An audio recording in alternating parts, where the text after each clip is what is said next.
Now it is. Fuck. Ah. Hey, that's what comes with this shit. Hey, that's what comes with that shit. It was recording on there, but it wasn't on okay, the. Okay, that's fun. I think you can pick it up though. Nah. Well, hey, listen. Episode fucking 207 or 206 of the No Hangover Podcast. Make sure you like, subscribe, comment, rate. We're on Instagram, YouTube, Spotify, Apple Podcasts, all that shit. Guest here, Nathan Lindor from the What We're Thinking podcast. Go ahead, introduce yourself, man.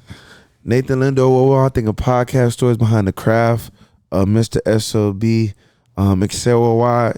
Everybody who knows me, y'all know how I do it. Here to talk, here to elevate, here to do what we do best, man. Podcast. Hey, man. Hey, and even with that, we're still growing. We're still learning. I fucked up. We recorded for like 20 minutes. Didn't press fucking record on the fucking audio, but we here. We're doing it. So what were we talking about? We'll get back into, I'll get back into asking all the other questions that I got before. But what were you just saying before? Basically talking about. Damn, I low key forgot. Hold on. My brain fried. Basically talking about the journey and learning. That's right, yeah. Taking the good with the bad. Yeah, so prime example. Fuck, it's funny how this shit works, man. Prime example. You just gotta fucking roll with the punches. Everything's not gonna go according to, everything's not gonna go how you envisioned it in your head. Mm-hmm. But you got to be able, just in life, in podcasting, anything that you do, you got to be able to roll with the punches. Facts. And that's what we need, teams. A lot of people be telling me, like, I need a team because I do so much by myself. Yeah. And moments like what we had just now, I be going through those moments repeatedly. Like, my first episode of the year didn't get published because I didn't get no audio, the whole podcast. I recorded an hour podcast and literally didn't have no audio. And I have not got that guest back ever since. But that comes with the game. Like I tell people all the time, people come to me all the time and say, hey, I want to start a podcast. I want to do this, that, and the third. And it's like, bro, you got to be in love with this shit because it's like, it comes with its faults. It comes with its, it comes with its sucker punches for sure. Facts. I mean, I just took a little punch to the gut, but I mean, it is like that. Like, you have to, and especially I feel like, going through this process of like recording, doing a podcast, like you learn, like you said, you might have a great conversation, sit down for an hour, you turn around and look, no audio is being picked up. No, it's, the last episode I recorded with EA Longway, shout out to EA. For whatever reason, the camera recorded in slow motion the whole time. Really? Yeah, so I was sitting on fucking Final Cut trying to fucking trying to time it up with the audio, all this shit. I got it to work, but it's like, took you tooth and nail. I'm like, how did that even happen? I didn't even know this camera can record in fucking slow motion. Like, what the fuck is this? That's you got a Sony ZV-1? Something like that. Yeah, it said on TikTok that sometimes it does that. For real? Well, yeah. I made sure that before I pressed I set all the settings to default, all that shit. So, plus, I mean, now that I went through that process, I know how to, speed it up. So then if it does happen again, then it shouldn't be as hard. But I mean, it'd be like that sometimes. But I think, like you were saying, I feel like, just in anything that you pursue, it correlates, it translates to life. If you really want something bad, like you're going to get knocked down, you're going to have inconveniences, you're going to get, bumps in the road and shit, but it's how you respond to that shit. Facts. If you don't respond to it well, then maybe that shit ain't for you. Facts. And that's with anything.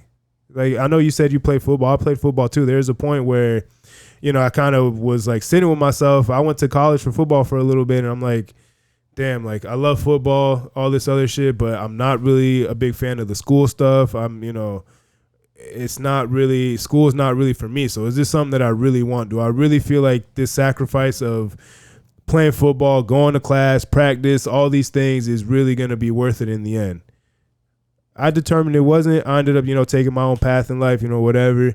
And, it's gotten me to this point, but, you could love something and not be obsessed with it and not want to be fully, immersed in it. Exactly. Because that shit is hard. It doesn't matter what it is. It could be podcast, sports. It could be fucking creating these little action figures, anything, fucking painting. Like, even if it comes naturally, there's going to be fucking bumps in the road. That shit's going to suck, and it's not always going to be fun because at a certain point, it will turn into work. And work ain't always fun. Facts. Well, I was talking to one of my boys yesterday because I'm working on my next T-shirt drop as well, and he was basically saying, if you do something you love, you'll never work a day in your life. I've heard that, and I want to believe it, but it's true though.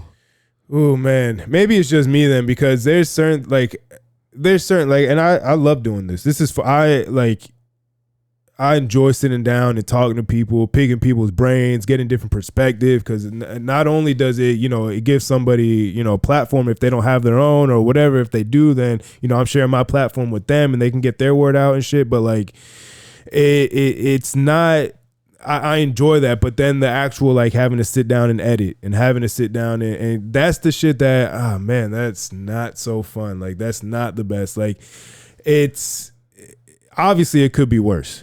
Obviously, but like there is the little tedious stuff of like the things that you love that it's like, oh fuck, like I gotta sit down and take the fucking hour to go through this, comb through this, find what I feel like is gonna work and what's not gonna work. And like you were telling me before, now there's ways around it. There's different platforms and different apps that will help you out with that. But even, again, just sitting down and having to comb through it and edit it sometimes can be a little tedious, and it's just like, fuck, like, this is not the funnest part. But, I know that in the long run, like, after I'm done doing it, I'm going to feel good. I'm going to feel accomplished. I'm going to feel like, I'm going to feel like I did something to help myself progress forward with it. Definitely. I feel like at first I didn't like that process, but then it becomes fun, especially like when people see me edit it right on the spot and it's up on YouTube already, like, damn, bro, like, it wasn't always fun, but that's what I learned, like I said, about the obsession and understanding the journey. It just made me understand that, people are like us don't come often, especially like when you care about something. Even if you don't like it, you're still going to do it because at the end of the day, it's going to pay off in the long run because maybe, it might not be your calling to do a podcast, but you be somebody else's rock editor. Right. You'll do their videos for them. Yeah. And then that'll make you lucrative in what you do. Right. You know what I'm saying? So it just all depends on like how you look at it or how you take it, because I was just talking to my guy too on the way here, and he was just saying how is a girl, she shoot podcasts as well. She wants to sit down with me, and she's backed up like with a whole bunch of interviews, and she don't know how to edit. She's learning all this throughout the journey, and she's struggling. So a person like you, a person like me, anybody who's doing podcasts, who edits their own videos, can be that helping hand, and it could be something that can, be lucrative in a way. Yeah, no, you're right. And, it is part of it. It's part of the game, but man, that shit sucks sometimes. That shit sucks sometimes. But, we've both been doing it for a while. Met a lot of people along the way, different types of interviews, things like that. Podcasting is definitely something that it seems like it's kind of taken over mainstream media a little bit, especially with like, a lot of the distrust that's going on with the mainstream media. It seems like they're just kind of pushing what they want to push and not really having any regard for reality and the facts of things. Facts. How do you feel like that is, I guess, pushing just like more so like how is this bridging the gap between, just the mainstream media and sitting down and having a conversation with no filter, with no script, and actually getting to really know somebody? I feel like we make it more comfortable for them to be able to express themselves the correct way without a narrative being thrown at them. Because if you go back to when when Joe Budden and what's the brother name?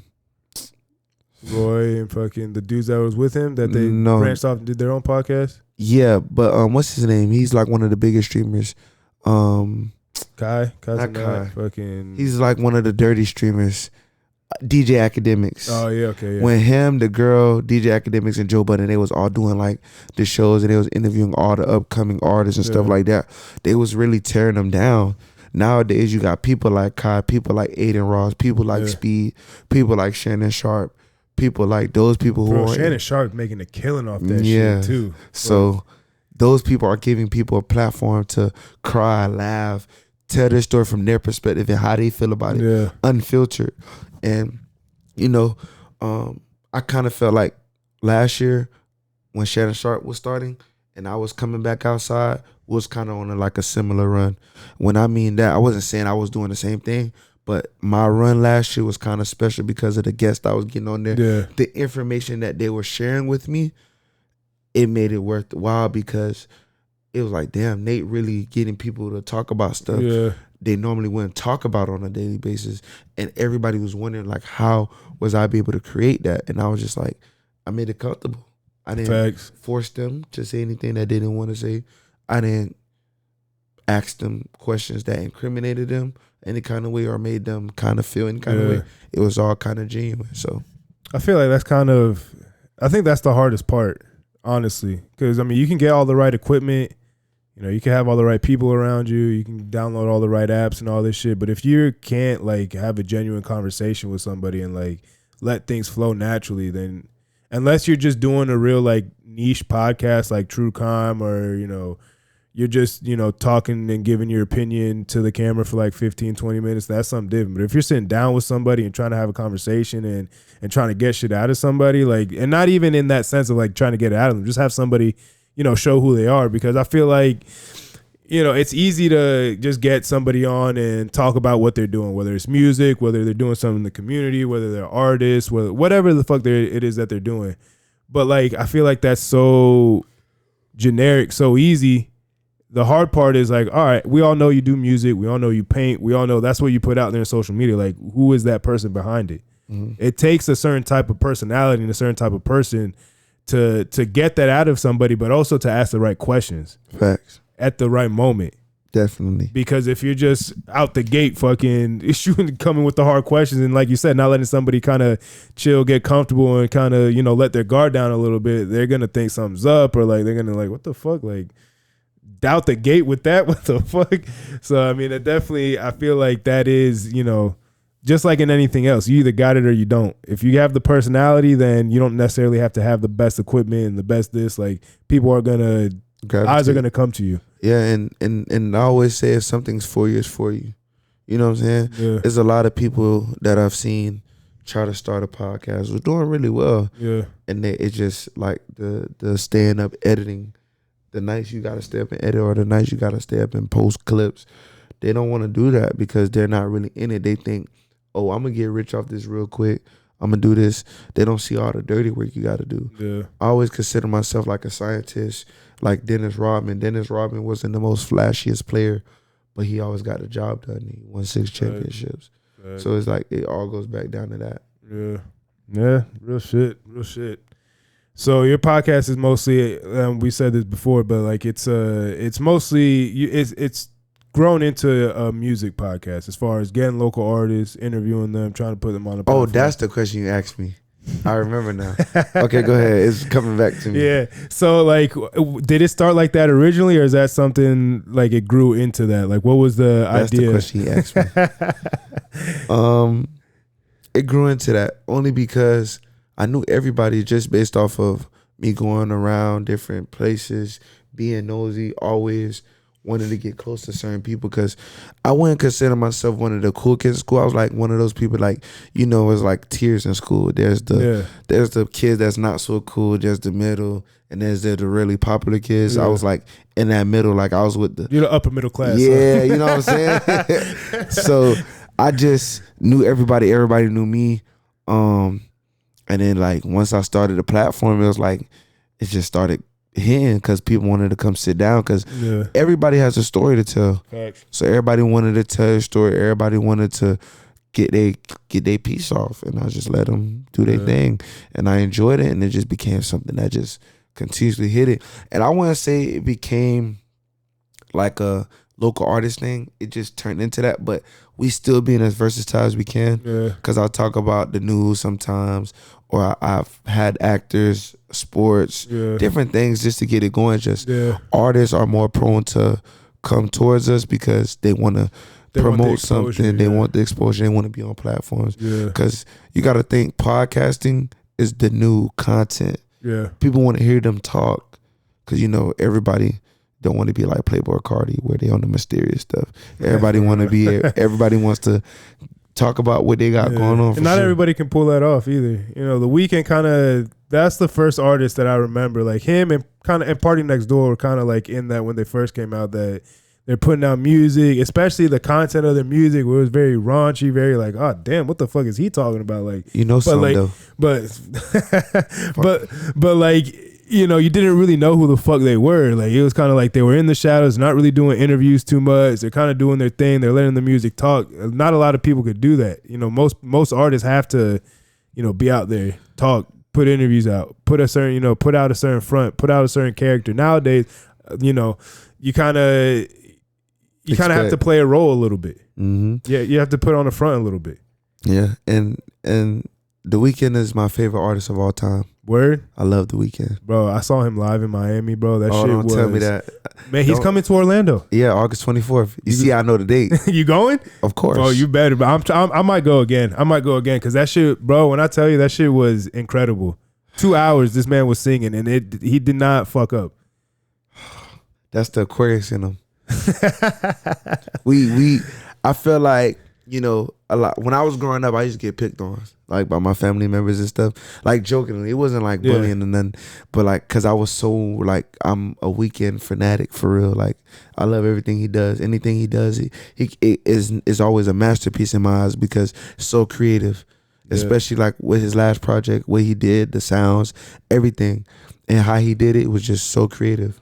How it's just the mysteriousness, and it wasn't as bad. It's just he just didn't want people to see him in his come up story. It just more inspirational. You know what I'm saying? Yeah. So I love The Weeknd. Hey, boy, that's my nigga, bro. Yeah, he's that man can sing, and obviously you already know that from his music. But listen to that shit live and seeing it like for Did what you it see was. the special they had on like what was that, Hulu or something? HBO. Like that? HBO. Yeah. There you see, you know your shit. Yeah. I was like, bruh, this shit is insane. Well, because I went to the concert, and then my dad, he lives up in St. Augustine, and like that came out like maybe like a month or two after, because that was the LA show that he did. And you went to LA? No. So I went up to Miami. Yeah, well, I went to Miami to watch it. A couple months later, I went to go stay with my dad for the weekend, and that it just happened to be the weekend that he was premiering it on HBO. So I'm like, listen, it doesn't matter what we have planned this weekend. Take 2 hours to sit down and watch this shit, because I'm trying to tell you, like, the show was fucking incredible. Wow. That shit was, yeah, and I thought maybe, I'm like, well, maybe I watched it live, so maybe it won't translate, like, you know, that from amazing, and it's still, I'm like, damn, like, that man, he's a talented motherfucker. He is talented as fuck. I'm trying to go see it again in when he comes to Orlando, but the one person that topped that I saw last year was Travis Scott, bro. Listen, man. Oh my God. Listen. Travis Scott was different. Like, I know a lot of Floridians gonna hate me, but I had to leave Kodak Black's performance to go watch Travis Scott at Rolling Loud. When he jumped out the airplane, like, I'm like, yo, bro, I'm sorry, Kodak, but I gotta go see that. His crowd control that he has is insane. So he came to Orlando. He was at the Kia Center. I seen that, and and we had pretty decent seats. We had club seats, so like, you know, you go in there and like as soon as you get in the building, it's just you just feel, I'm like, God damn, that's something different. Like, and you hear all this shit, like all the, you know, big rappers, all this shit, like they will vouch like he is the best performer out right now. Doesn't matter genre, doesn't matter what type of music. Like, I disagree though. Hey, listen. All the hype that people were putting on him, to me, he lived up to it, because he lived up to the hype. Fucking but incredible. A Cardi concert is crazy. He did play Fiend fucking 10 times in a row. Yeah, he played that shit 10 times in a row. I'm but like, God like damn. To see Cardi live, because I watched Cardi live in 2023, and I watched him live 2024, and I'm about to go watch him live next week. His performance is crazy, bro. People are like, I'm not gonna compare him to Michael Jackson because I wasn't around when Michael Jackson performed, but like to see the effect that he has on a community of people is insane. Like, people coming with backwards jerseys, shirts, they wearing the merch all weekend. Like, they didn't care who was performing.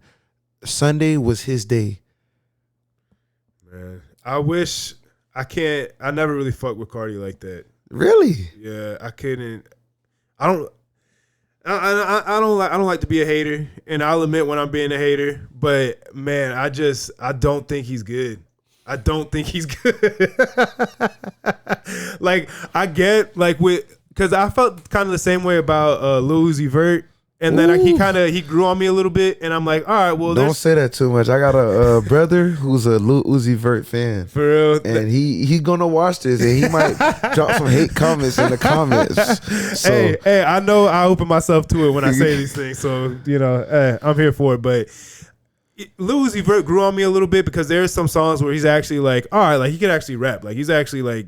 But when he gets too much on the gimmicky stuff and fucking, tries to play that character, I'm like, whatever. I'm not. So really who's your favorite artist? Of all time, like all time, somebody like, yeah, this guy, I'm standing by him. Well, I mean, Kanye West is my favorite artist. Well, not my favorite, but I do think he is the greatest, and he is up there in my favorite. He's in the top 5 for me. I'm talking about number one. Like The Weeknd is like my overall number one. That's hard for me because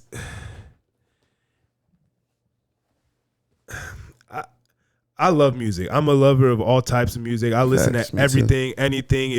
I'm more of an instrumental. I like the beats, the rhythm, all that shit. Like the lyrics, obviously, like it means something. It counts for something. Mm-hmm. But if I can't sit and just fucking rock with the beat by itself, then I don't care what the fuck you're saying. You could be spitting the hottest bars. I'm probably not gonna fucking like it.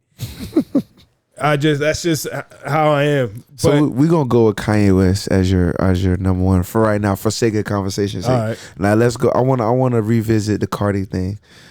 I was in the same boat as you. I was like, I don't really fuck with the whole lot of red vibe. I don't really like what he's doing. But live performance is different for sure. It changed my whole mindset on him. So when I came back for 2024 and he was dropping all his tracks, it was crazy, bro.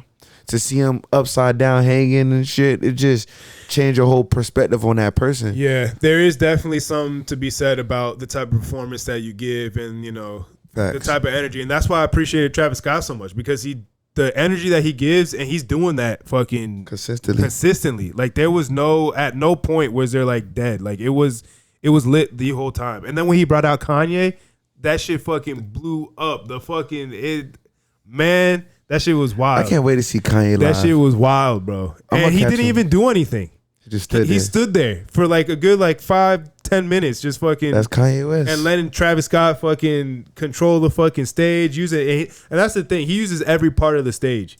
Yeah. So that shit was wild. But not to cut you off, but the crazy thing is, how many times Kanye has dissed Travis Scott in real life?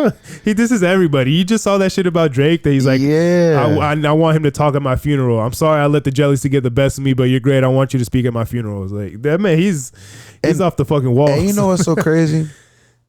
Drake is another person that I'm gonna stand beside, even though Kendrick Lamar had a great year last year and the whole beef thing. It's just, I don't understand how you can be so nice to people that do you so wrong, in a sense. I think part of it is, and I mean, you see it in sports. You saw it with the Patriots. You see it with, any type of dynasty that people, Alabama football, people just get tired of seeing people at the top. And Drake has been, I mean, you can, if you want to give it like a solid, time frame from the time that he dropped Take Care, when that was his first big album. Take Care is a gold ass album, bro. I think what's it called?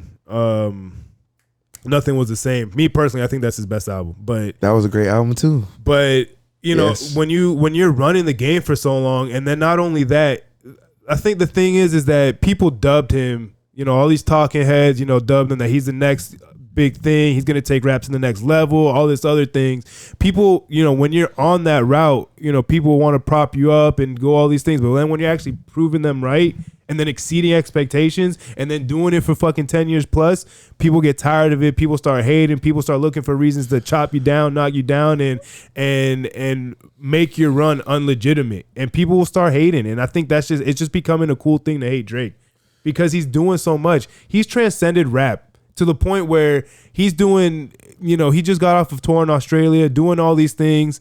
He's still, rap still runs through him. And I think it irritates, hip hop purists more than anything. Yeah, because it's funny. Like, he was getting dissed, getting clowned. Everybody was clowning him. Then he's like, all right, y'all want to clown me? All right, party, you ready? Let's drop this shit on these niggas. And nothing changes. He still does numbers. He's Number still one. the highest streaming artist on Spotify for the past 10 years, or rapper for the past 10 years. Like, he just makes great music, bro. and that's fucking okay. And I was actually having this conversation with one of my boys yesterday. It's like, in this time now that like everything's so divisive and you have to stay on one side and the other, the one thing that I always enjoyed about music is that good music is just good music. Facts. You can try and, I don't like this, or these two are beefing, or this, that, whatever. And it's a little bit more uncommon in rap because there's more of that like competition aspect to it. But even then, like, there's some artists that I don't like, but if they put out a good album, it's like, hey, I don't necessarily like So that. artists you don't like. Yeah, like fucking like Uzi and like guys like that. So you don't like Rager music. I just don't like that SoundCloud generation So you don't too like much. you don't like Ken Carson?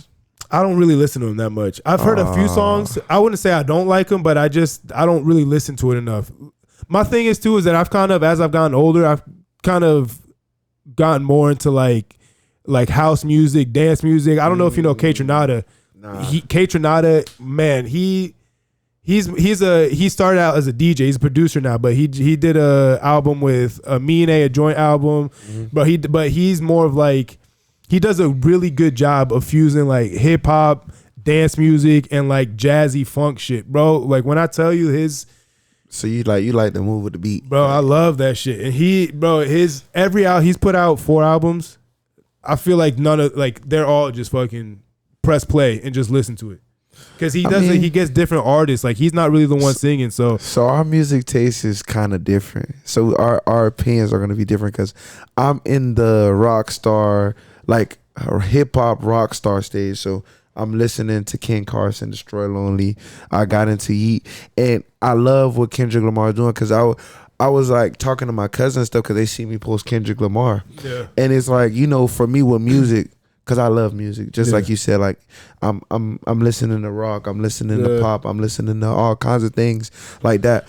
And a lot of people be like, bro, like, you're weird, because I was a WWE fan growing up. Same, dog. So like that shit. Yeah, so like I used to, like, when the superstar used to come out to the ring, I was trying to figure out what their theme song was, and I wanted to listen to it because I enjoyed the 30 seconds of it coming out. Yeah. So that's what made me even love music even more, because I love guitars and pianos and stuff like that, saxophones and stuff like that. So, you know, I'm just in a stage where it's like I'm listening to my Orlando artists, and then I'm mixing that in with the mainstream underground. Yeah. So it's like, I don't know. I just feel like, because I'm a Lil Yachty fan as well. I fuck with Lil Yachty. I don't listen to him that much, but I respect what he does, and he's good at what he does. Yeah, that's the thing. Like, I won't listen to a lot of people or like that, but if you're good, you're good. Like I said, like I don't like Taylor Swift, but if she puts out a good single, it's like I might not like it, but I can see why like it's charting. I can see why that's a good song. Me personally, I know there's a hot take. Not really a big fan of Beyonce, but. You trying to get us canceled, bro? Hold on now. But there's songs of hers that I love. Fucking Me, Myself, and I, great song. Party with Andre 3000 and Kanye, love that song, great song. That song comes on. Do you really love it because she's on it or because Kanye on it? Well, I think it's a little mixed. Andre 3000 does this thing too. Andre 3000 is but Me, too. Myself, and I think that's a phenomenal song, great song. Whenever that shit plays on shuffle, when I have my phone on shuffle, I stop. It doesn't matter where. If I'm at the gym, if I'm in my car, I let that shit ride out. Great song. I mean, yeah. I'm just an appreciator of music. I don't really. That's why I don't really have a favorite artist right now. I could say probably right now, K Tronada is my favorite artist, but just because like I resonate with the beat making more, with the instrumentals more, with the process of what it takes to put a song together like that. But I don't really attach myself to just too many things like that, especially in music, just because, like I said, I listen to so many different things, and I feel like it's just doing a disservice to, I guess, kind of close yourself in a little bit in that sense. I just, I listen to what I listen to. If you go through my phone, like there's so many different shit. And like I said, I'll have stuff from Playboi Carti. I'm not really a big fan, but there's a few songs on there, especially when It's more so when he's featured on other shit, like shit with Tyler the Creator. I'm a big Tyler the Creator fan. When I feel like, so you go to the concert on the 22nd? I'm planning on it. I'm trying to, but his tickets are so fucking expensive, dog. I'm finna. Hey, look, his tickets are hidden gem. Get your Afterpay, get your Klarna account, get your Zip, get your Sizzle, get your Fern, get what you can get so you can be able to enjoy life as much as you can. Cause like, I'm like, bruh, I'm gonna go in broke, go in debt, whatever I gotta do to just live my life to the fullest. Hey, as you should. You can't take it with you, dog. Yeah, you can't take it with you. And the reason I'm probably gonna do it, especially because I know Vivid Seats lets you pay in installments, but because the last time when he was here, when he was the Sorry If You Get Lost tour, I don't, and to this day I still don't remember why I didn't go, but I had the opportunity to go, ended up not going. And I started watching the live stream on Lollapalooza when he did Lollapalooza. I'm like, why the fuck did I not go? Like, what the fuck? Look, that's the same way I felt when The Weeknd came to Tampa. I was like, bro, I had the money. I could have went. Could have got me a rental car. Could have drove out there for the night. Did a whole little content about it. And I'm like, why didn't I? Bro, missed opportunities. Now I gotta pay $650, $700 to watch him perform. Shit. I will say this though, kind of going back to artists that I listen to now. Someone who is a little bit more of the newer generation. I love Don Toliver. Don Toliver is nice, and that's the one that I hit you up on No Poll. Which the video for No Poll was a little disappointing. Why? It was great. I loved it. I think it was doing too much. Oh Lord, he didn't do enough. I felt like it was very. I understood what they was doing, but I felt like it was so like they all like now like because I watched him perform that song live. Man, I want to see him live. He never comes to fucking Orlando though, and the other nobody comes here like that, bro. And it's sad because they should. Nah, they should. Orlando don't want to pay $600 to watch somebody perform. But people will go if you get the right people. I mean, listen, the Weeknd's coming now. Tyler the Creator. I mean, Bad Bunny did fucking Camping World 2 nights in a row. I heard. I know. I know it's different type of genre. Nights. It did. Was it 3 nights the last time he came? Yeah. Oh fuck! I thought it was only 2. But that's what I'm saying. Like when big artists like that do come to Orlando, people show out. People come out to support, to come watch, and all that shit. So. I don't know, bro. I just feel like Orlando is like I'm finna go travel to Atlanta to go watch Kendrick Lamar perform and SZA, because I'm like, man, SZA was charging like $600, $700 for her tickets, and I'm like, bro, god damn. Yeah, I'm like, bro, come on. And like, I don't know if it's them or how they team goes about it, but it's like, bro, you gotta look at the economy, what's going on right now. Like, you gotta struggling to buy eggs right now. Exactly, like, bro, like, you killing us. Can't be fucking spending $600 fucking dollars on a ticket. Fuck. Like, bro, just to see you perform for an hour, you just like, bro, you already rich.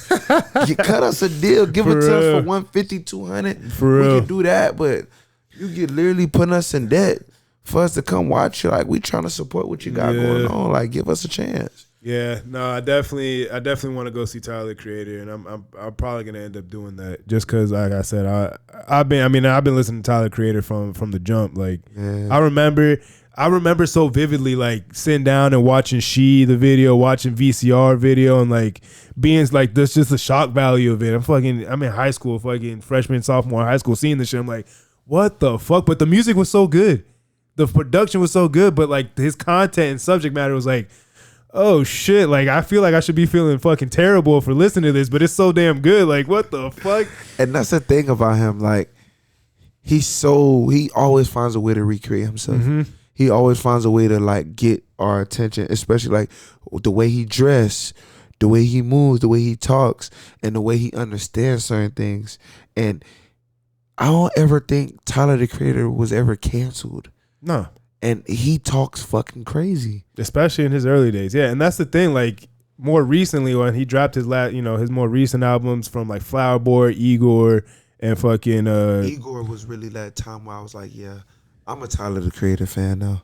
No, I was already before that. Flower Boy for me is his best album. The fact that it didn't win a Grammy was kind of disappointing, but as I've gotten older, I realized the Grammys are kind of full of shit, and it's more just like kind of Billboard. Hey man, I didn't say that, Grammys. I want to come one day. I love you, Grammys. It's more like Billboard awards to me hold a little bit more validation because they're doing it off of numbers.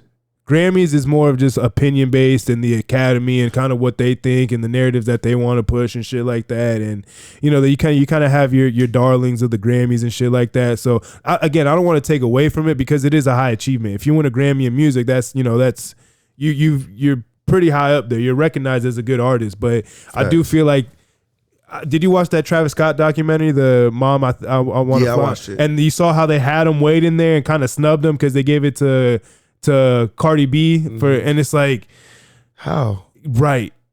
And I talked no offense to Cardi B. And again, yeah, no offense. Like, music is music, but like, because go ahead. No, it's just because artists like Cardi B and Tyler the Creator, they watch like little platforms like us.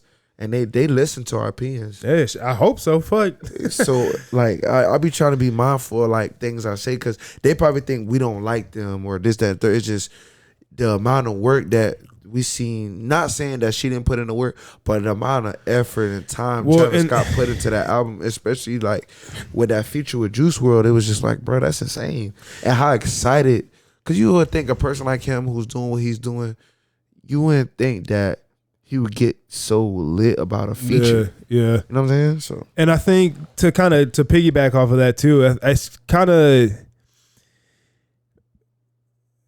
Cardi B, I think it was Invasion of Privacy, right? Like, it had hits on it, whatever, it did numbers, but did anybody really think it was going to be something that we're playing 10 years from now, 20 years from now, something that's standing the test of time? When I listened to Astroworld, from the minute I pressed play to when I finished the last second of the song, I'm like, that's something that's inroad. That's going down. That's was the song with the song. It started with a Y. Is the song he got with Gunna and Nav? Is that on the project? Yeah. I ain't gonna lie. That shit, but it's like songs like that. I mean, you get fucking and you can't say I'm mad. The first time you hear Don Toliver on this shit, it's like, who the fuck is that? Like, the way Don Toliver was on that song? Yeah, he's the second verse on. That's the first time that I heard Don Toliver. And the thing is, when he dropped the album, he did it with no features. So when Sicko Mode played and you hear Drake's voice, it's like, oh, what the fuck? Like, there's that famous clip of fucking DJ Academics like doing a listening thing on stream, and he hears Drake and he starts freaking the fuck out. But like, I can vividly remember sitting down and listening to, I'm playing 2K. I'm staying at my grandparents' house at the time, and I'm just, the album came out, it's 12 at night. I'm over here chilling, and I'm listening to the whole thing. I'm like, damn, like, it's just like, again, like, some music is just undeniable. It doesn't matter if you like Travis Scott or not. That Astroworld album is, to me, undeniable. That is a good piece of work from top to bottom. I got a good idea, bro. I'm gonna talk to you after this. Word. Yeah, I got an idea. Cause I be having ideas. I just need, the thing with doing content in music, us being music lovers, you gotta find the right pieces for that content. Facts. You gotta just find put anybody on. Yeah, like, you gotta know. what You gotta find people who know what they're talking about. Not only that, but people that's not biased, or people that have different understandings on music and how they feel about it. Yeah. So yeah, I got an idea. We're gonna talk. Yeah, because I mean, I come from a pretty musical family. You know, I haven't played. I'm actually getting back to playing it now, but I play the keyboard. I'm learning to play this guitar.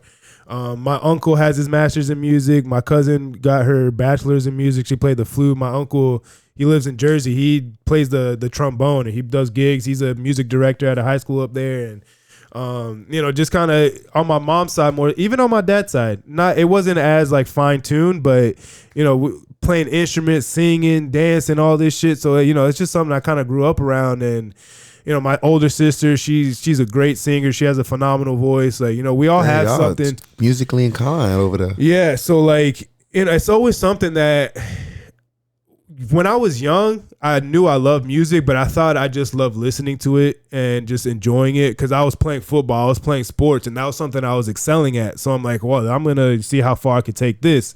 And then as that kind of started coming to an end, I'm like, damn, like, I really do fucking enjoy music. Like, I want to get to the intricacies of it. And I want to be able to get to the point. I don't know if you saw that, but I got my turntables right there that I'm trying to learn to use and all that shit.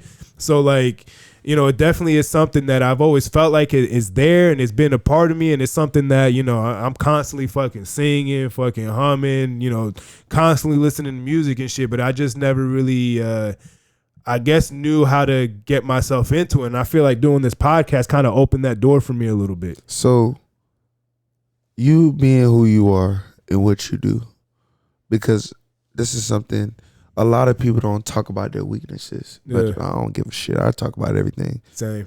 How are you able to balance your personal life, your work life, your hobby, and your other, like, you know, things that you like? I'm sorry, guys. I'm just a podcast. I like asking questions. Hey, you're asking the good shit. I guess I just kind of. One, I guess it more just starts from what's going to make me happy at the end of the day. Obviously, you know, there's certain things in life that you got to do. You got to go to work. You got to pay bills. You know, you got to support yourself. Yes. So, you know, that takes that's going to fall on the higher part of your priority list just by default, because that's just how the world is. That's how society is. Like, you can't just be a fucking bum on the street and expect to do something. Yes. So, you know, that's kind of how I, you know, navigate that part of it. For work, so I work in landscaping. You know, there's a lot that, you know, I bounced from job to job, did this, did that. You know, when I got into landscaping, it was kind of a down point in my life. I was getting out of some trouble and all this other shit. And it's not, I didn't necessarily see myself doing it for a long time, but, you know, as I started doing it, I found that, hey, it's work. I'm not always going to like it, but when I'm done with what I'm doing, I can see the results of my work, and it's relatively rewarding. Okay. So that's how I was able to, you know, kind of like, all right, I can see myself doing this. There's money in this. You know, if I play this right, you know, work my way up certain things, then, you know, there's money in it, and I can support myself in, you know, I'm outside. You know, I feel like a lot of issue with a lot of people nowadays, they don't go outside enough. So, you know, that kind of I like being active and shit like that. As far as everything else, man, again, you know, to me, the most important things in my life are my family and my friends. You know, I'll make time to, you know, go see my friends, go see my family, go do the, you know, if you're important to me, I'll make time for you.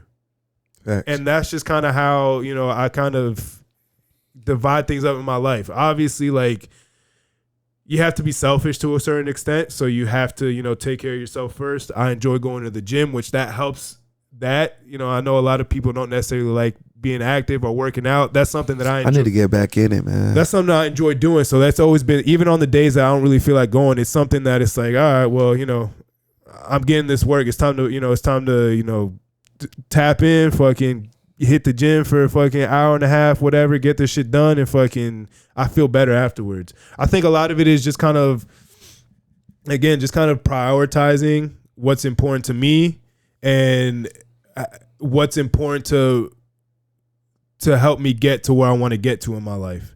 Facts.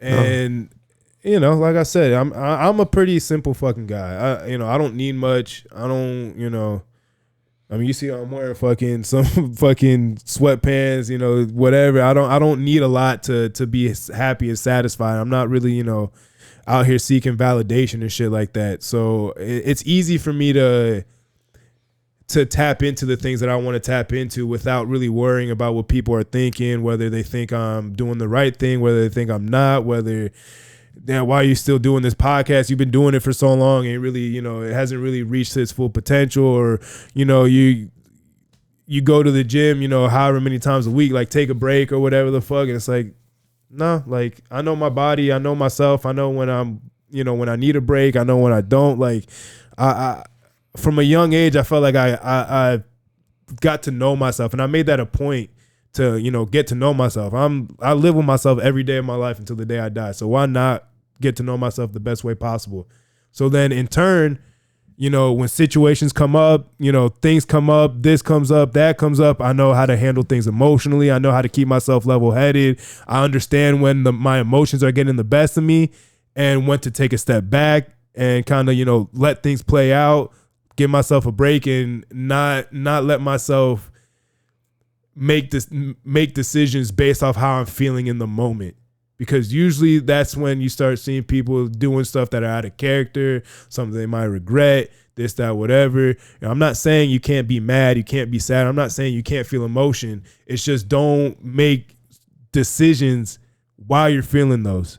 Because again, you know, yeah, you might have been mad, or you might have been sad, or you might have been this, or you might have been that, but you still did what you did in that moment, and you can't take that back. And some people, you know, no, you can't. Some people are forgiving and understanding. I feel like I'm a pretty understanding and forgiving guy, so you know, I understand. Yeah, I get it. It was a healing moment. I'm not gonna take it personal, but I know a lot of people that aren't like that, that are just gonna cut you off because you did some shit, and that's their prerogative. Like, they could do that, and they completely justified in doing that shit. No, for sure. I'm the type of person, I give you 3 strikes. 3 strikes and you out. Because, you know, one time you probably having a bad day. We're going to let that rock. Then the second time, I'm like, okay, let's have a conversation about this. And the third time, it's like, okay, we gave you 3 chances and you still not doing what you're supposed to do. I'm done with it. Because at the end of the day, like, I was watching a video on this dude. He was basically saying how people are energy suckers. Yeah, like they'll suck everything out of you and won't give you a glass of water. Or like the famous quote, like, if you was burning, they wouldn't even piss on you if you was burning. For real, so those are things that, you know, I had to learn throughout my journey, especially with this. Like, you know, I have so many people come in and record. They won't post a video. They won't comment on the video. They won't do nothing. They just did it, posted it one time, and that was it. That was something I was struggling with. Yeah. And now it's like, okay, if you're going to be on this platform, now I know I don't need you, because I know I am the person that's really going to push this. Facts. And I want it for me. You know what I'm saying? Yeah. Yeah, I mean, I understand that. I understand, you know, people trying to protect themselves more than anything, trying to protect their sanity, their emotions, all that shit. So, like, me personally, I do things more based off of energy and how I'm feeling and how I feel towards the person and how I feel towards the situation. Like, there's sometimes that I'm just like, yeah, one time I get what this is. I don't need to fucking dive into this anymore, and that's it. But there's also a lot of times, because I can be very understanding and in that aspect, that I'll give people 4, 5, 6 chances. If I see that there's even like a smidget of growth, which it has come to bite me back in the ass more times than I can count. But there's also been times where, you know, I've given people that 4th, 5th, 6th chance, and then on that 7th chance, it starts clicking. And for me, like, seeing somebody that you've been putting time into, whether it's a friend, family, it's a relationship, whatever the fuck, and you're starting to see, and then you finally see that light click on for them and the gear turn, there's not too many more rewarding feelings, for me at least, than to see somebody like, oh fuck, like the clouds clear up, like shit's happening, like I get it now. Mm-hmm. So how you feel about, like, you know, relationships, marriage, stuff like that? What's your take on that? Marriage, I think, is... Brace yourself, guys. Marriage is what you make of it. Oh, okay. He said a good answer. I thought you were gonna say marriage is fucking stupid. I thought that was. I mean, that was my first thought. But marriage is what you make of it. Listen, I mean, I was telling you a little bit before we started recording. You know, I come from, both of my parents been divorced multiple times. I mean, and I've seen marriages that, you know, people have been together 30, 40, 50 years. My grandparents, both of my grandparents, you know, RP to my grandfather on my dad's side, but they're together until one of them passed away. My grandparents on my mom's side have been together for 40 plus years. Ooh. So, like, I've seen both sides of it. I have friends that their parents, you know, one of my best friends, he lived in a household where it was him, his sister, his parents, and his grandparents. Woo. But, like, so, you know, growing up, I kind of lacked that a little bit. So going over there and, like, seeing that and, you know, being in that, you know, again, like, that's a conglomerate. But it's a beautiful thing when you see people that are so, like, locked in with their family and close knit like that. I think it's such a beautiful thing. And to me, that's why that's not even a thing anymore, though. No, it's a dying thing. But that's something that, especially as I've been getting older, like, I try to, you know, reach out to people more, even if it's just a simple text like, hey dog, love you, hope you're doing well, like, you're a fucking good guy, keep up the good fucking work. Even if it's something like that shit, you don't realize how far that can take you in a relationship with somebody. No, facts. But more specific to marriage, like I said, I think it's what you make of it. I don't necessarily think, for me personally, it's something that I need in my life. I'm not opposed to it if it makes sense and the situation is right, but I don't necessarily feel like I need it in my life to be fulfilled or to feel complete. The thing for me, I'm more of I want to have a child. I want to be a father. That's something that I feel like if I'm on my deathbed and I haven't been able to bring life into this world, that is something that I feel like I would have some type of regret towards. More so than getting married. So, are you looking for somebody to do that with, or you going to adopt? Oh no, definitely. It's gonna be mine. I wanna, do it the old-fashioned way. But I mean, and more so because for me, like, I can have, and more specifically in a relationship standpoint, I can have love for, like, I don't need a title for me to love you and me for wanting to do stuff for you. Like, if I have love for you and I love you, I'm gonna do something for you, whether we're boyfriend and girlfriend or whether we're husband and wife. Like, that title doesn't change. Like, it's not gonna, like, there's a different set of standards. Like, you have to, regardless, you have to build that trust for me. And once we build that trust, then I'm the type of person that I'll take the fucking shirt off my back for you if you need it. Like, I'll do whatever I can to help you out. These girls, once you put that title, they is like territorial about like whatever y'all got going on for sure. Like, that shit be crazy. But and I mean, I feel like that's it's a two-way thing there too, because I feel like, yes, you're right in what you're saying, but I also feel like as a guy, like, and obviously just being in that world, just being honest will take you a fucking long way. And I feel like too many guys try to sell a dream. And it's worked for me. It's worked for me. I'm just honest. If I'm looking for something and I want something, I'll just say it. If I'm not looking for anything and I'm just trying to fuck and have a good time, I will say that.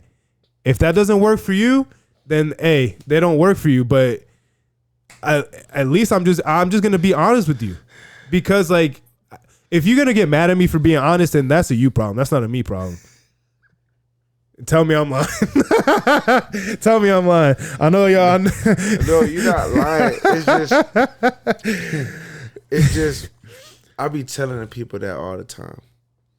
And it's so funny that you say that, is because, like, people will go and tell girls this, that, and the third, and they wonder why their windows get busted. They wonder why their tires flat. Real. They wonder why their clothes bleached up. They wonder why all these things. Nothing like a woman scorned, buddy. That shit. A woman that is mad at you is, man, that's the closest thing to hell on earth. God damn. So oh my God. It's funny because, like, but also honesty can get you fucked up too, though. Honesty can kill you. Yeah, for sure. But shit, I'd rather fucking die an honest man than live a fucking liar. I feel you. Hey, if that's what's gonna kill me, if my honesty is gonna kill me, I'll die on my word. Fuck. Hey. Sometimes hey, look. I'm finna say some real shit. Sometimes some people can't handle the truth. Shit. Especially, like, you gotta look at it. Most times most people can't handle the truth. You gotta look at it. Once you so far deep into something, it's like when you go to the casino and they're like, stop while you're ahead. You know, but I'm up 500. I can get another 500. You know what I'm saying? Once you're so Next deep, thing you know, you're 1,000 in the fucking hole. Like, God damn. and then are you going to tell the truth then when you already too far deep in? Fuck. Yes. Okay. Listen, like I said, I know I'm an outlier on that. Like, so you're super honest. Anything you never really told a lie. I've told lies. Of course, I've told lies. I mean, everybody's told lies. I've cheated. I've been cheated on. I've said shit to listen. I speak the way I speak because I feel like I'm not speaking out of my ass. I'm speaking it from experience. I've been a hothead before. I've been, a fucking douchebag before. I've been a tool. Like, all these negative things. Like, I've been, and in those moments, I'm realizing, I'm like, damn, this shit could have been so much easier if I would have just not been a fucking asshole. Like, real shit. Like, if I would have just been honest, told the truth, yeah, maybe they would have been mad at me, maybe not. Maybe they would have respected me, maybe not. But like, hey, I know that what I'm saying is real. If you don't want to accept it, then that's on you. But, you know, if you do, then, you know, we could see where this goes. We couldn't, you know, whatever. If you just want to be friends and that's it, that's cool. If you're looking for something more and I'm not, or if I'm looking for something more and you're not, like, I think at this point, like, I just feel like, listen, I'm old enough to, if you don't have to protect my feelings at this point in my life. I'm old enough. I've gone through enough to, like, yeah, I might be sad. I might be upset. I might be something about it, but like, just tell me the truth.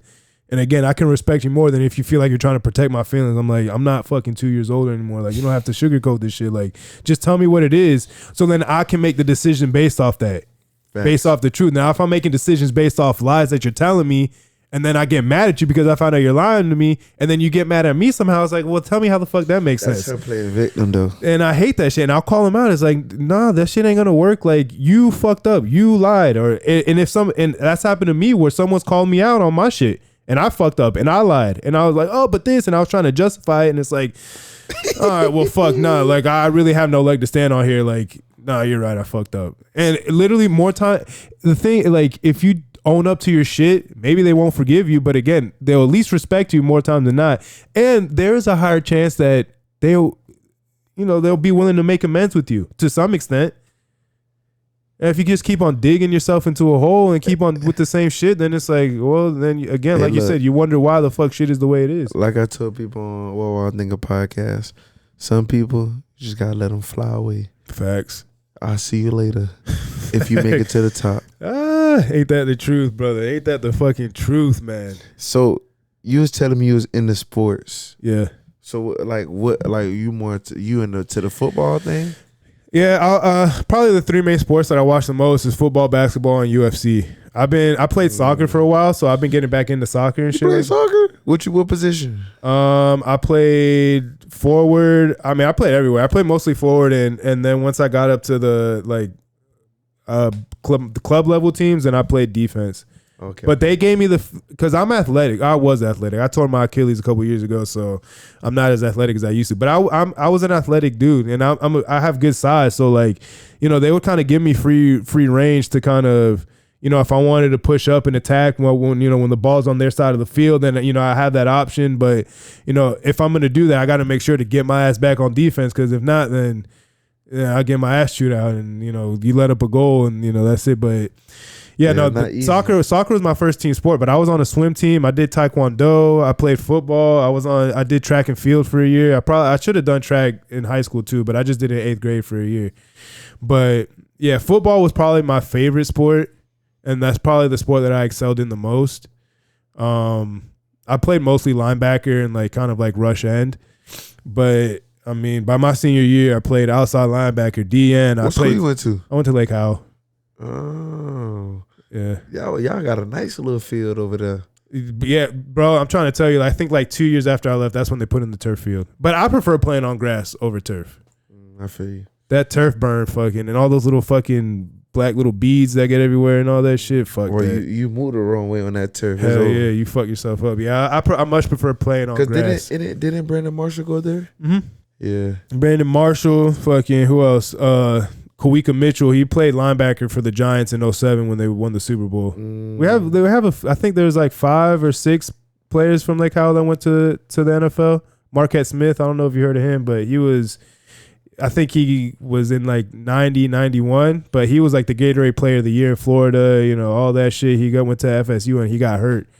But he made it to the league. I think he played for the Panthers for a couple years. Wow. But one of my best friends, him and his dad and Marquette Smith, you know, they played together. They're really close, so he knows them and all that shit. But yeah, no, I mean, Lake Howell recently, they fucking suck ass in football.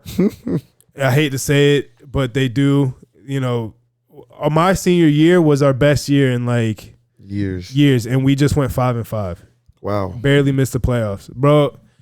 That was, they're about to start opening up fucking old wounds. That shit was fucking frustrating as fuck. Cause like we had good talent on our team, but I don't think the school really put too much emphasis on athletics as much as they should have, especially the football program. Our head coach was kind of a fucking goof, and he didn't really know much. And there was That's so crazy. Yeah, Marquette Smith, he put in, when we had a head coaching vacancy, he put in, and they didn't want to give him the job because they didn't want to pay him what he wanted to get paid. But the thing is that you pay for what you get for. Facts. And then if you get somebody like that, you don't think he's going to generate money and bring people in and generate kids that are going to want to come to this school. Exactly. So, there's a give and take with that. But it is what it is. Like I said, I feel like football was the best sport that I played. I feel like every year that I played, I got better in it. It did give me the opportunity to go to college, and further that. If I would have, paid attention to my grades a little bit more my senior year, I probably would have gone to a bigger school off rip, because I did my junior year going into my senior year. I had a couple like smaller D1 schools looking at me. I just had to get my grades up. Ended up not doing what I needed to do, so I was my initial plan. Huh? What you was doing? Fucking off. I had shit. I mean, in reality, I had shit going on at home and shit like that, and it was kind of. I was keeping my grades up high enough to play football and stay so it wasn't dropping below a certain GPA, so they wouldn't kick me off the team. But I wasn't keeping my grades high enough I wasn't thinking enough, like far enough into the future. I was too caught up in like just right now. That's so crazy. Yeah. Me and my boy was talking about that. I was like, bro, what did we do for 4 years? Like, what were we doing, bro? But that's the beauty of that shit, though. Like, that's the beauty of being a kid like that, is that you don't have to worry about anything else. Like, that's the luxury of it.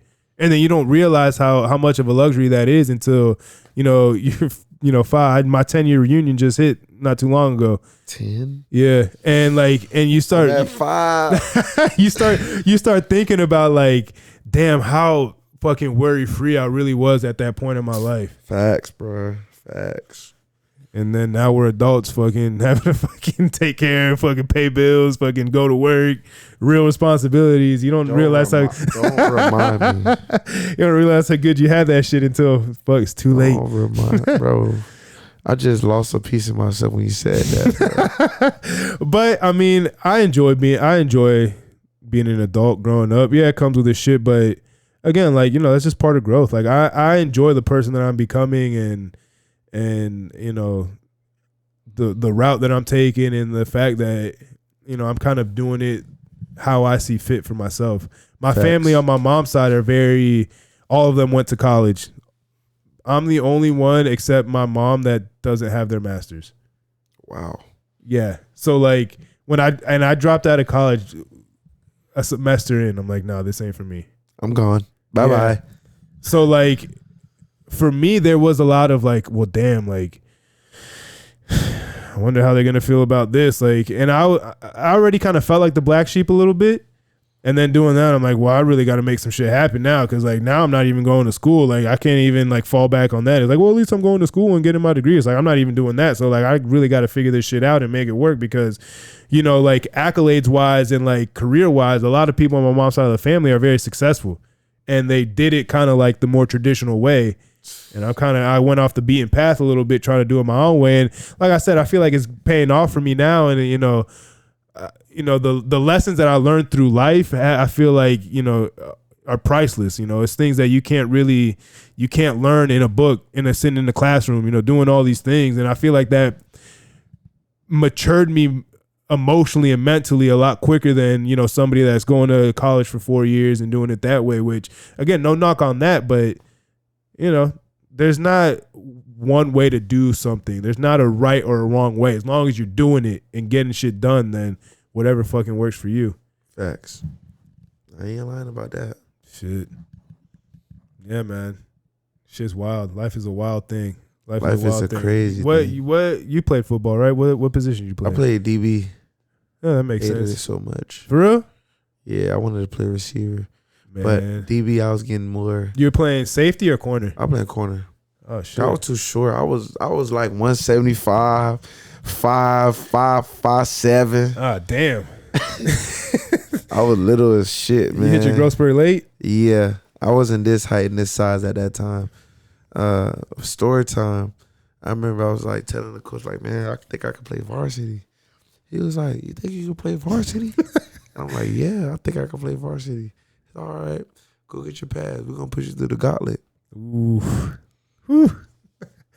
I regretted every moment of that shit. Hell yeah. Because literally he put our 3 starting D linemen, our starting linebacker versus me and my JV buddies. Ooh. And he was like, all right, let's see what you got. So first play, I hit him with a little juke move, I score. He's like, yeah, all right, don't juke, run straight through the hole. And I was like, fuck. For what? Bro, I'm not going to be doing that in the game. I'm faster than him. Yeah. I do it. I went to school with a Nike Tech, no shirt, sore as a bitch. I'm sitting in my science class. My boy come up to me. He's like, bro, you good, bro? My bad. I ain't mean to hit you like that. And I'm just like, it's great, bro. Fuck. What school you go to? I went to Jones High School. Oh, Birds, bet. Yeah. Damn, weren't they just in states not too long ago, a couple years ago? They went undefeated. No, they went to state. Did they go to states this year? It was like last year, a couple years that I saw, because I keep up with high school sports a little bit, like with the max prep shit and stuff like that. Yeah, they went to state twice. They lost both times. But Jones is all right. I don't really talk about them too much. Yeah, man, yeah, nah. I definitely remember my first varsity practice and just kind of like fuck, all right, like this is a little bit different. Man, I remember the first time I actually got fucking hit too. That shit was in a scrimmage. Shout out to my boy Seabass. He fucked my day up, dog. Like he concussed me. He blindsided the shit out of me because it was, bro. It was a run. It was a run to the outside, and I'm the outside contained. So the running back goes. So I'm, kind of going with him. He goes to cut back inside. So I plant my foot, turn around, and this man was fucking right here in my fucking face. Hit me square in my fucking chest and laid me the fuck out. When I tell you, you've seen Charlie Brown before? No. Bro, the adults in Charlie Brown talk like womp, womp, womp. What? Like that's how they talk. My defensive coordinator pulled me up, ripping me a new one because I don't know. I guess I might have did something wrong. Bro, that's literally all I was hearing was womp, womp, womp, womp. Seeing stars, bro. I'm like, what the fuck? And like as I start coming to, like, get your fucking ass back out there. I'm like, all right, fuck it. I just fucking ran. But that's probably the hardest I've ever been hit in my life. That shit was fucking different. It was one moment, by Jones, there's a McDonald's. And at that time, I was eating McDonald's. I don't eat McDonald's no more. But at that time, I was at McDonald's. Like, every day was like McDonald's. And I had 2 McChickens before practice. Bad idea. God damn. I run an out route. I don't know. I used to have this thing where I used to jump and catch the ball. I don't know why I did that shit, but I did it. And you look cool, maybe. Yeah. Posing for the fucking pictures. I don't know what it was, but the linebacker or the DB, he had his elbow up. And when I went down, when I caught the ball and I came down, he tackled me, but his elbow hit my stomach. You lost your breath. Oh my God. I felt like I was dying. Bro, like. Yeah, when you jump up in the air, you leave yourself fucking vulnerable as fuck, ready to get fucked up. I say I need water. Like. Man, that's just the worst feeling too, because yeah, like gasping why the for fuck air. can I breathe? I'm dying, bro. Like. Oh, shit. Like, bro, where am I? And I'm like, yeah, never eat before practice again. Shit. Not that heavy. Damn, yeah, that's bold. 2 McChickens, bro. You didn't throw up, nothing? Nah, but I was hurting. Stress. I had a long, and I used to have to walk from school to go home. So after practice, I'm just fucking struggling. I'm walking, and it's not a short walk. That shit take you like 20, 30 minutes to get home. That was the longest walk of my fucking life, dog. Damn, struggling. Yeah, man. Shit. Well, how much time? Oh, damn, we're already over an hour. Easy. How long you usually do your podcast for? Me, around this time, like an hour and a half. It depends on like. So you prefer like longer form podcasts? I mean, yeah, because at first I was like so conscious about it, but because I like, bro, nobody's gonna watch the full video. But now it's like I don't give a fuck. Yeah. Just whatever I get out there, I get out of it because it's so many ways to like promote like your pod now. So it's like different things I'm gonna start doing to get it going. Yeah, I felt the same way too because I feel like 15, 30 minutes isn't enough. No, it's especially if you're sitting down with somebody that you're just meeting, interviewing. Like it's not enough time to like get a conversation going and shit like that. Shannon Sharp was talking about that on his podcast with I think it was it was it Lil Yachty? It was. I know he had him on recently. Yeah, it probably was him. He was talking about basically how he lets people get out all they need to get out and be able to tell their story. Yeah. And I feel the same way. Facts. Whether you watch it or not, it's going to be up there. You can refer to it, or you can cut it up how you want to. It's going to be there. Right. So last thing before we sign off, you know, we're having great conversation. Obviously, you know, I could tell that, you know, this shit comes pretty, you know, easy to you as far as like just sitting down and you're a good listener and things like that. You know, podcasting is taking over. Like we mentioned before, it is, you know, becoming the mainstream media at this point. That's the new TV. You know, what do you feel like the future is for podcasting? Like where do you see this going, you know, now that we have, you know, a solid like 5-6 years of seeing what it can do, you know, with, you know, whether you're a celebrity, whether you're this, whether you're that, you know, the type of interviews that certain people are getting, you're getting politicians, people going on campaign runs, you know, going on podcasts and shit like that. Like, what do you see the future, you know, moving forward in the next 5, 10, 20 years for podcasts? Podcasts will be the new TV. Podcasts will be where you get everything you need. Podcasting will be the thing of what it is, because it already is that, especially like you able to clip up your stuff and get people to engage with you. And podcasts are just, it's going to take over because they're going to need us. Whether it's big, small, tall, people always want to talk, bro. Like, I'm finna set up a segment. I was working on it, but I had audio issues. A girls talk where I sit in the middle and I just ask girls questions that guys want to hear. Man, that's fucking that would be good. Yeah. So it's just so many ways you can, like I said, because Lil Yachty was talking about this on the podcast as well. He was talking about reinventing yourself and reinventing the wheel because you don't want to stay in that same hamster wheel. And podcasting is that. There's always ways to recreate, make it fun, change it, because you can have a segment called the No Hangover segment, and you come up with your questions and figure out ways to get it going the way you want to. It's just, it's fun, man. Fun thing to do. I enjoy it. Podcasts will be bigger than TV at a point. Yeah, I agree with you, man. I feel like it is definitely, you know, if it's not already heading in that direction, you know, it will be. It's starting now. 5 years? Like, yeah. I mean, especially, I mean, like you said, you know, some of the biggest podcasts in the world are generating, you know, tens, hundreds of millions of views across their platforms and shit like that. And they making money, bro. Bro, bank, dog, bank. There's money in it. So, man, I appreciate you coming through. I appreciate linking up, dog. This was fucking good time. We're gonna do this a lot more often. For sure. Episode 206 of the No Hangover Podcast. Make sure you like, subscribe, comment, rate. Check us on all platforms: YouTube, Instagram, Spotify, Apple Podcasts. Tap in. Go ahead, plug yourself up, you know, shout yourself out, all that shit. What We're All Thinking Podcast on Instagram. If you want to connect with me directly, it's a long name, nl.w.w.a.t. Very responsive. I was just about to say that this man responds quick, so you don't gotta wait. Yeah, very responsive. I want to leave this with you guys, because I'm gonna start back doing my little segment that I do called Road to 100K as a Podcaster. Stay true to yourself.